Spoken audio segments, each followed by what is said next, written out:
Somebody gets hurt. Who's at fault? Well, that takes us to this week's case. It involves a real couple, Richard and Julia Heeter. They lived in Pennsylvania. They had a weekend home that they frequently went to in Benton, Pennsylvania.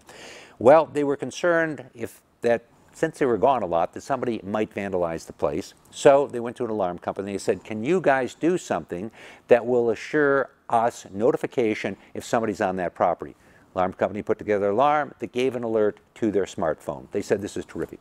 Well, lo and behold, a guy by the name of C.J. Chatton, who was somebody known to this couple, actually entered the house, disarmed the alarm system. They were never alerted to the fact that somebody was in the house. He then stole a gun that was in the house. Then some time goes by and he goes to the apartment where Julia's son, a guy by the name of Bryan Harris, a son apparently by a prior marriage, was living. Bryan lets him into the apartment.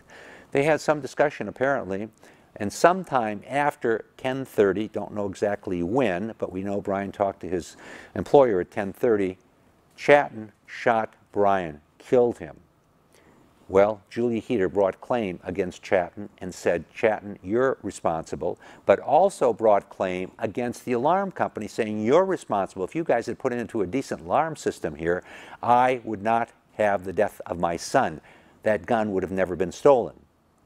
Well, she sued. The case went to federal court. And there these arguments were made. And on behalf of the alarm company, the attorneys argued, it's all too remote. It's too remote. Sure, the alarm was faulty. Yes, the gun got stolen. But from the time the gun got stolen to the time the actual death took place, well, one, there was a fair amount of time. Two, there was a fair amount of distance. And three, we have this guy, Bryan Harris, who lets in Chatton. We don't know what took place. We don't know whether Bryan attacked him or anything else. But long story short, there's a lot of stuff that has taken place here, and there's really no indication that the alarm company knew that a gun would be taken and that somebody far remote in time and place would die. Okay, so the court had to grapple with what's called proximate cause. When an injury or damages take place, the issue is, first of all, were the damages here? There was a wrongful death.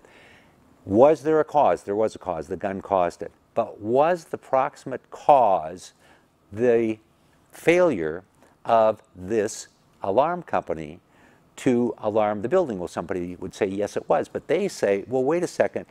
There wasn't a significant connection in time and place between that, the break-in, and later the death. And therefore, there wasn't a clear line that ties them together. So that's what the court grappled with, was this whole concept of proximate cause. Proximate cause is a tough concept in the law. Probably one of the better descriptions of it occurred in the case called Palsgraf versus New York Railroad a long time ago. But anyway, the dissent in that was written by a guy named Andrew Williams. And Andrew Williams said, when you look at proximate cause, it's like looking at a river. When a river flows to the sea, there are a whole bunch of streams, there are creeks, there are smaller rivers that flow into this river. And at one point, maybe there's some muddy water that comes out of a swamp that flows into the river.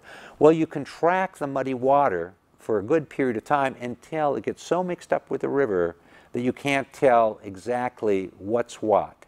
And that's what proximate cause is. If the event that is allegedly at fault for causing the chain which eventually resulted in injury or death is so remote, is so mixed up with everything else, that you can't clearly say that it was the cause, well, then there is not proximate cause. And in this instance, the court, the federal district court, said, no, there was not a clear chain of events from the time that gun was stolen to the actual death of Bryan Harris. And for that reason, we do not find the alarm company at fault because we don't find proximate cause. Okay, hopefully this discussion has given you a little better understanding of this whole concept of proximate cause. I'm David Allen.